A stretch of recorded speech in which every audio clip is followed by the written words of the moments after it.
bullseye.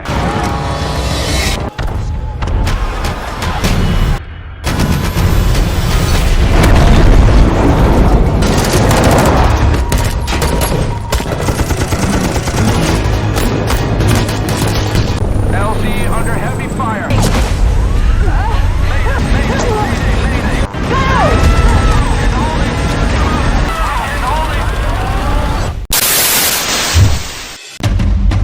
Jumpa lagi guys, pada video kali ini saya akan merangkum alur cerita film aksi perang asal Belanda yang dirilis pada tahun 2024. Tapi di Amerika Serikat dan di beberapa wilayah lainnya, film ini dirilis pada 21 Februari 2025. Film asal Belanda ini bercerita tentang adanya invasi dadakan yang dilakukan dari negara fiktif bernama Veragua ke negara bagian Belanda yaitu Curaçao dan Aruba.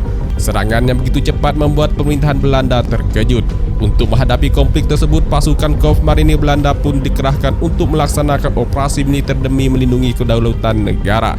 Bersama saya Chandra, inilah dia alur cerita film perang dari Belanda yang berjudul Invasi 2024.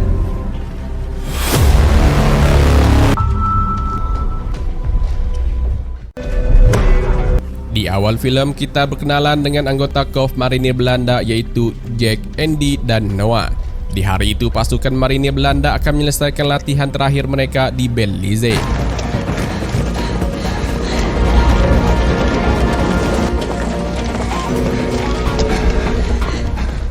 Di tempat terpisah terlihat kapal patroli lepas pantai Groningen yang dioperasikan oleh Angkatan Laut Kerajaan Belanda sedang berusaha mengejar beberapa orang pelaku penyelundupan kokain yang berada di 1200 mil Laut Karibia.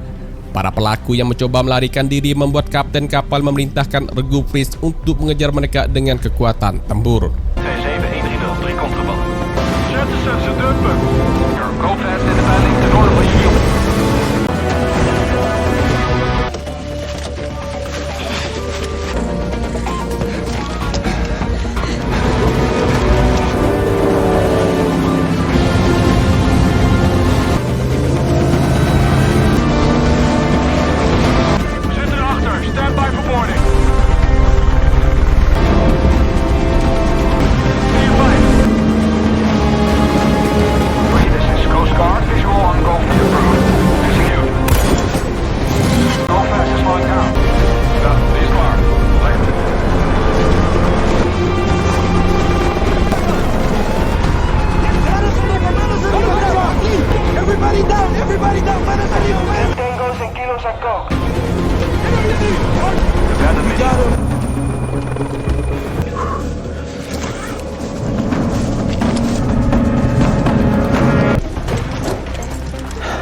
Scene kemudian berlanjut ke pantai Mambo, Curaçao. Seorang petugas penjaga pantai yang diketahui bernama Carol melihat sebuah kapal perang berbendera Veragua sedang bersandar tak jauh dari lokasi para wisatawan sedang bersantai. Namun tak lama kemudian kapal perang tersebut melepaskan tembakan ke arah pantai yang membuat semua wisatawan panik berhamburan lari menyelamatkan diri.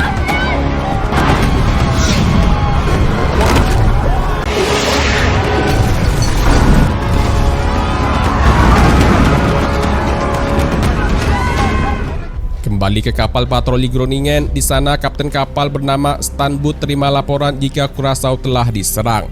Dengan segera ia pun menghubungi Regu Fries untuk segera kembali ke kapal. Begitu juga dengan pasukan marinir yang baru saja selesai latihan. Mereka diminta komandannya untuk segera bersiap kembali ke Aruba.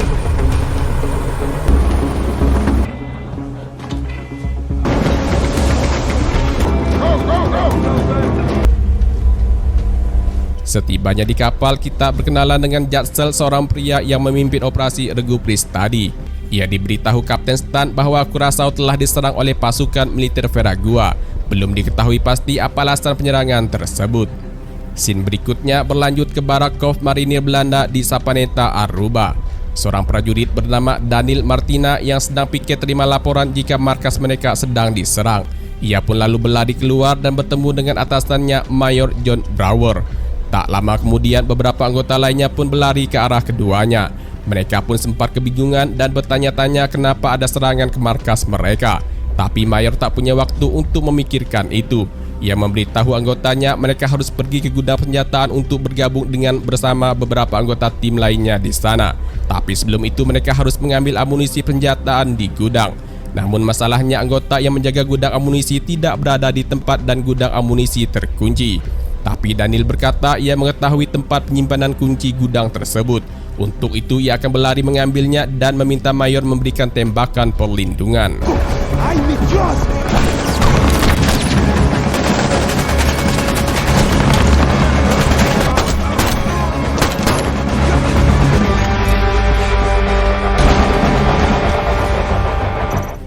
Di dalam helikopter, Andy, Noah dan Jack terima laporan terbaru dari atasannya bahwa mereka tidak akan kembali ke Aruba karena barak Cove Marinir di Sapaneta telah diserang pasukan militer Veragua. Maka dari itu untuk sementara mereka akan mendarat di kapal patroli Groningen. Berpindah ke rumah sakit di Curaçao, kita diperlihatkan Carol yang masih selamat setelah serangan ledakan besar tadi di pantai Mambo. Namun ia harus dirawat secara intensif agar kesehatannya kembali pulih. Di rumah sakit, ia ditemani menantunya bernama Isa yang merupakan istri Jatsel. Kembali ke kapal, Andy yang baru tiba di kapal langsung diberitahu Jatsel bahwa ayah mereka menjadi korban serangan bom di pantai Mambo saat sedang bekerja. Saat ini ayah sedang dirawat di rumah sakit dan Isa yang menjaganya di sana. Rupanya guys, Andy adalah abangnya Jatsel. Kembali lagi ke barak Cove Marinir, di sana Mayor bersama anggotanya berlari menuju ke gudang amunisi untuk mengambil beberapa amunisi yang diperlukan. Setelah berhasil mengambil amunisi yang diperlukan, mereka pun segera pergi dari sana dengan menggunakan kendaraan rantis milik mereka yang sedang terparkir agar bisa menghindar dari tembakan brutal pasukan militer Veragua.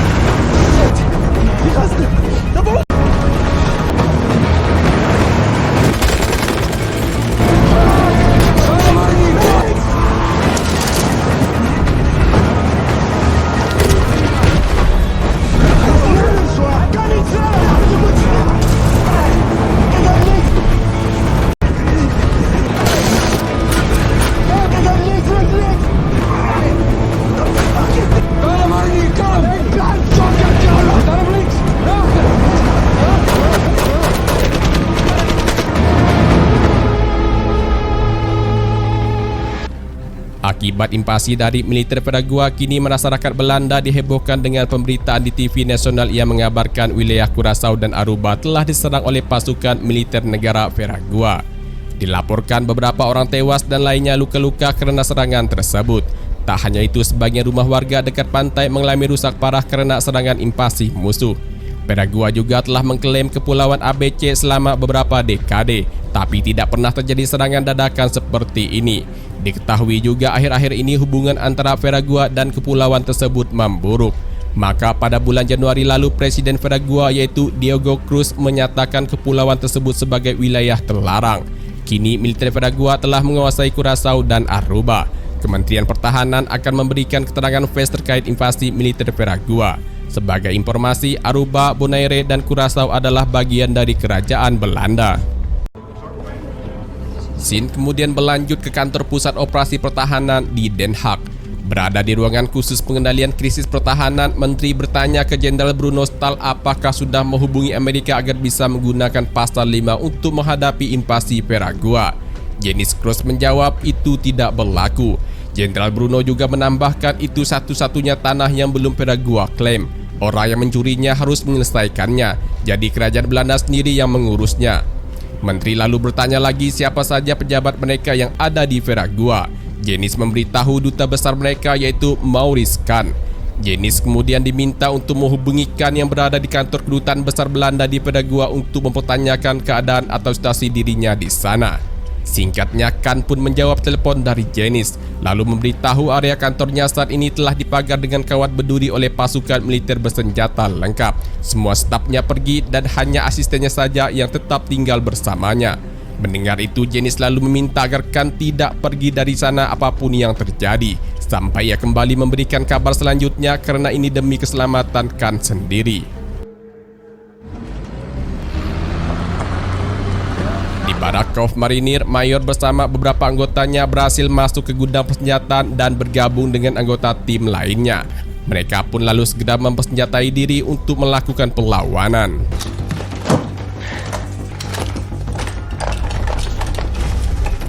Sebelum beraksi, seorang anggota memberitahu Mayor bahwa ada beberapa anggota lainnya sedang berada di sel tahanan untuk menjaga seorang tawanan penting berwarga kenegaraan Veragua.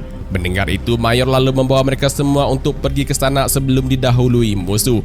Drone pun diterbangkan untuk membantu mereka dalam pertempuran. Dan setelah itu mereka pun beraksi.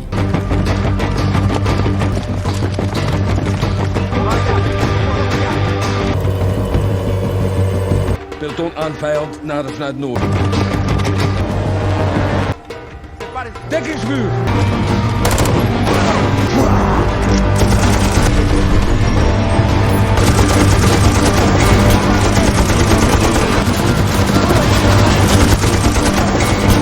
Die twee aansluiters! Maar aansluiten! We zijn een fucking veel!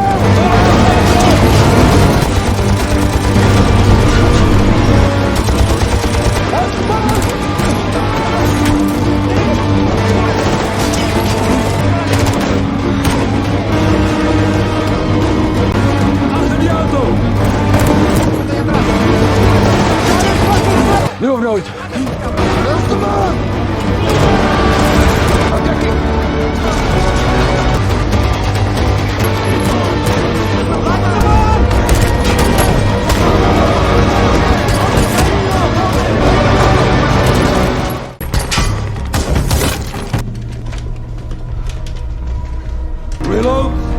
Berhasil masuk ke dalam ruang tahanan, Mayor pun langsung bertemu dengan seorang tahanan penting yang dimaksud.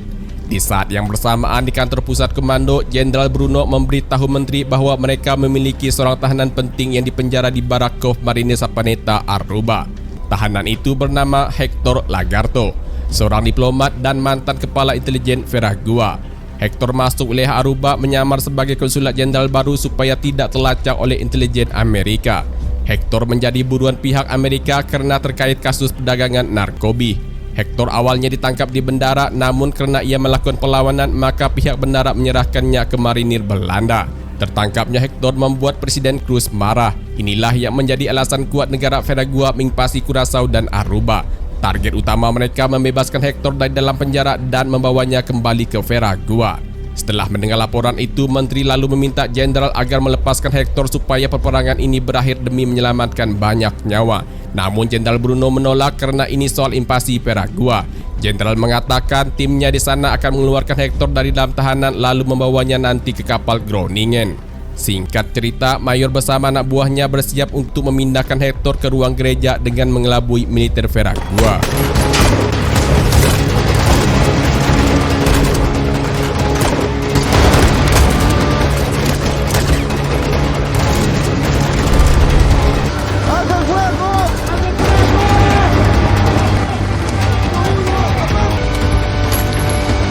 Beveilig de deur. Hebben we ons gezien? Negatief. Check. Check.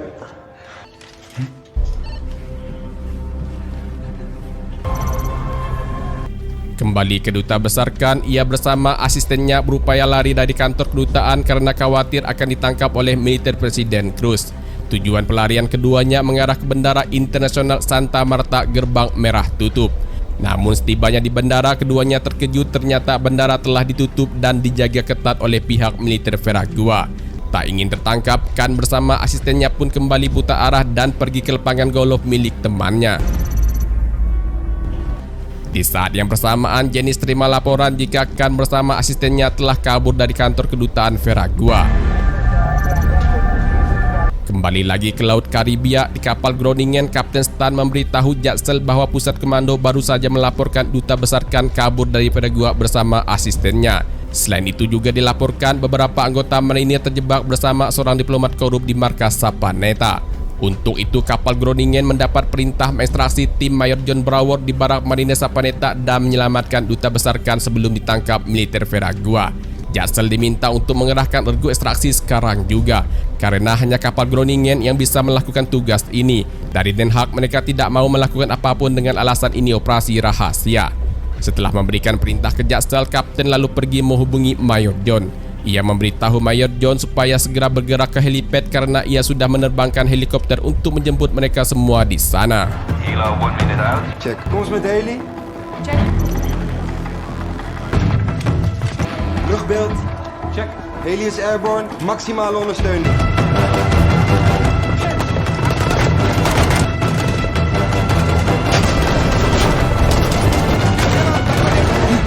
LZ, approaching LZ. Targets in sight. Save the fox. I repeat. Taking too much fire here.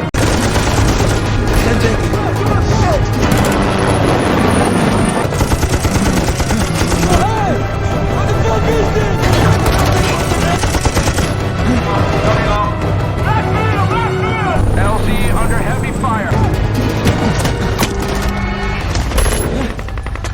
Unable to extract. Stel die assets veilig. We zijn er lul! Ga maar in hier. Ga naar de Frisk. Nee.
Pertempuran itu pun menewaskan Mayor John dan seorang anggotanya. Tapi Hector berhasil dibawa kabur dengan menggunakan freeze oleh anggota yang selamat.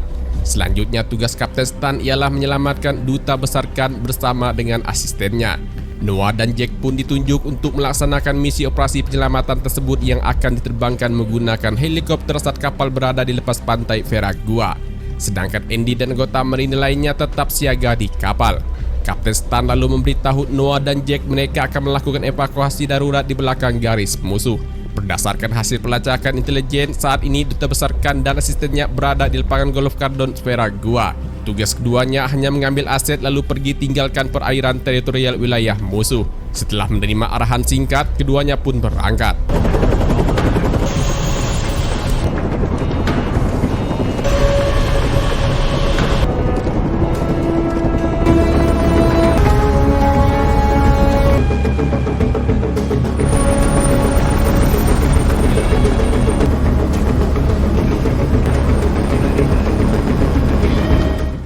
Pusat komando mereka terima gambar secara langsung operasi penyelamatan Duta Besar Khan bersama asistennya di wilayah musuh. Di kapal Groningen, Andy diperbolehkan bergabung dengan tim untuk melihat situasi penyelamatan Duta Besar mereka. Namun ia dilarang mengeluarkan suara sepatah pun oleh Kapten Stan. Helmcamera's live. 4 minutes out.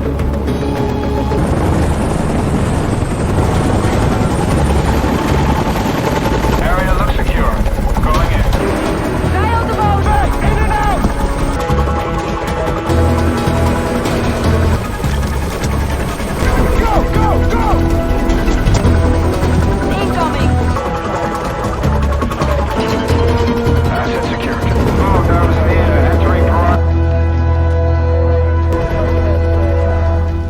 Waktu lama, Noah dan Jack pun berhasil menyelamatkan Duta Besar Khan bersama asistennya.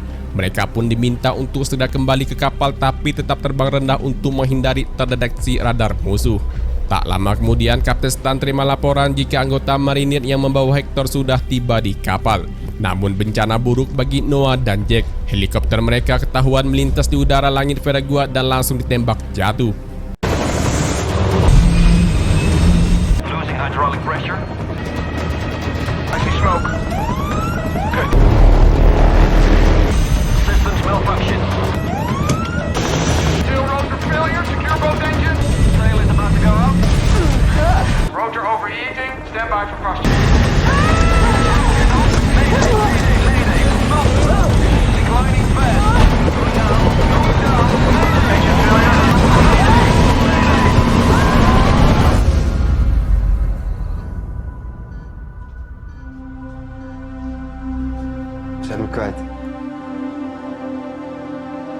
politie doet niks.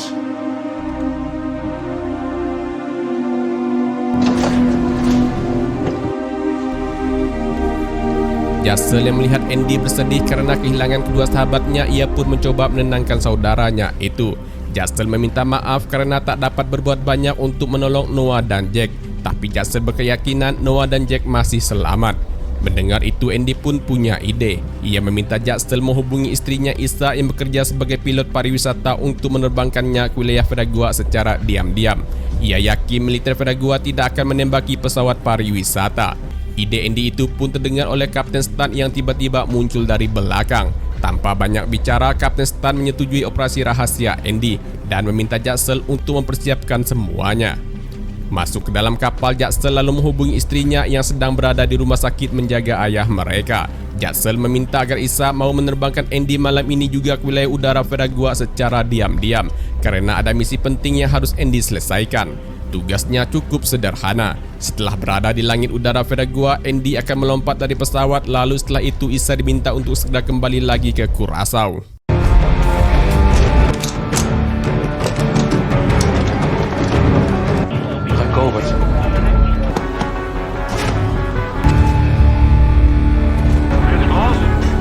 Attentie, Black hole van kracht.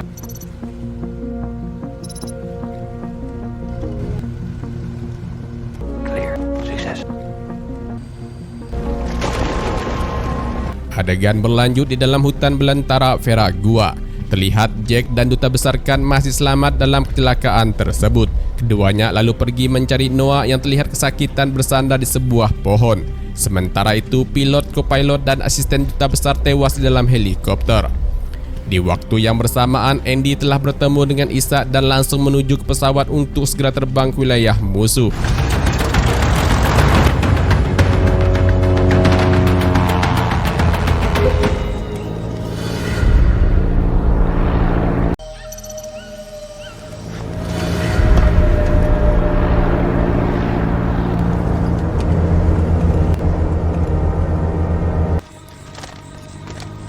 ready, go!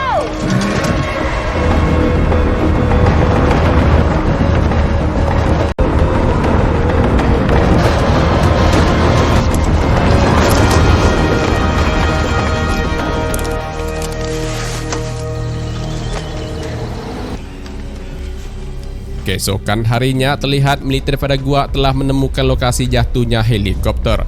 Di saat yang bersamaan juga, Andy baru saja tiba di lokasi tersebut dan melihat militer Veragua sedang mengumpulkan semua jasad korban yang tewas. Tapi ia tak melihat jasad kedua sahabatnya di sana. Ia pun lalu beranjak pergi untuk mencari ke lokasi lain sambil menghubungi Jassel yang kini tengah masuk ke perairan laut Veragua sekitar 20 mil. Andy memberitahu ia telah menemukan lokasi jatuhnya helikopter namun tak menemukan Noah, Jack, dan Dubes Khan. Kedua pilot dan asisten Dubes tewas dalam kejadian tersebut. Jassel lalu meminta Andy untuk segera menemukan korban yang selamat karena setelah fajar terbit kapal Groningen akan meninggalkan lokasi titik penjemputan, mengingat lokasi traksi merupakan wilayah perairan laut Veragua.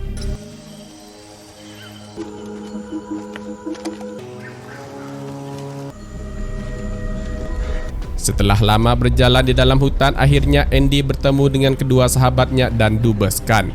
Andy pun tampak bahagia bisa melihat Noah dan Jack selamat dari kecelakaan jatuhnya helikopter. Andy lalu memberitahu di sekitaran hutan ini banyak tentara Veragua sedang berpatroli. Untuk itu ia membawa mereka bertiga untuk segera berangkat ke titik penjemputan sebelum fajar terbit. Di kantor pusat komando, menteri mempertanyakan kenapa kapal Groningen berada di dekat laut perairan Veragua. Jenderal Bruno menjawab karena Kapten Stan sedang menunggu kedatangan aset yang mereka cari, yaitu Dubes Khan dan anggota marinir. Menteri lalu memerintahkan agar kapal Groningen segera pergi dari sana paling lambat setelah fajar terbit, karena ia khawatir militer Veragua akan mengetahuinya. Berlanjut pada malam hari, masih di dalam hutan, Andy bersama rekan-rekannya yang sudah kelelahan memutuskan untuk beristirahat. Noah lalu meminta Andy dan Jack untuk istirahat terlebih dahulu sedangkan ia akan berjaga. Belum lama beristirahat, Noah mendengar ada pergerakan yang mencurigakan dari sisi samping kirinya.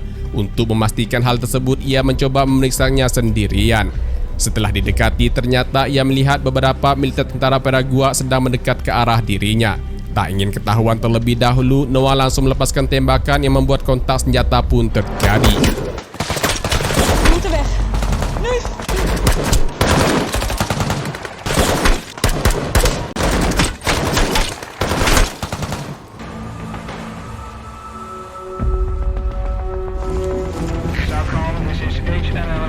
Setelah fajar terbit, tak ada kabar dari Andy tentang keberadaannya. Kapten Stan lalu memberitahu Jaxel bahawa mereka harus segera meninggalkan lokasi sesuai perintah dari menteri.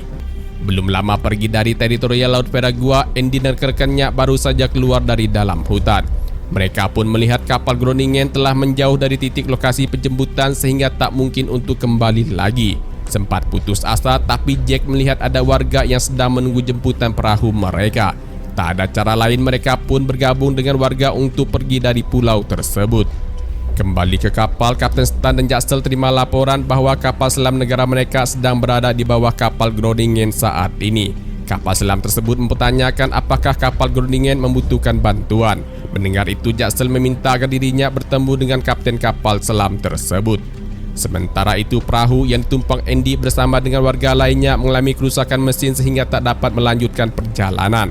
Selain itu, perahunya juga mengalami kebocoran. Kembali ke kantor pusat, di sana Jenderal Bruno memberitahu kabar buruk ke menteri jika kapal Groningen telah pergi dari titik penjemputan tanpa membawa dubes Gun dan anggota marinir. Sekarang situasi semakin memburuk. Jika Den Haag tidak mengambil keputusan tegas, maka Paraguay akan semakin merajalela. Untuk itu, Jenderal Bruno meminta menteri untuk menghubungi Presiden Cruz agar mengakhiri konflik berdarah ini. Di saat yang bersamaan, Jaxel membawa kapal selam muncul ke permukaan untuk menyelamatkan warga sipil bersama Andy dan rekannya yang sudah terapung di lautan kerana perahu yang mereka tumpangi tadi karam. Secure line A, meneer. Oké.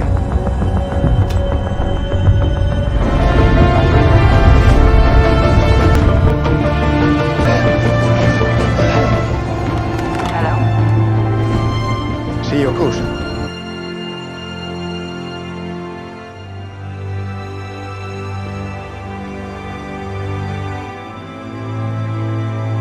We are the people of Paraguay. Cruz is gone. He has fled the country.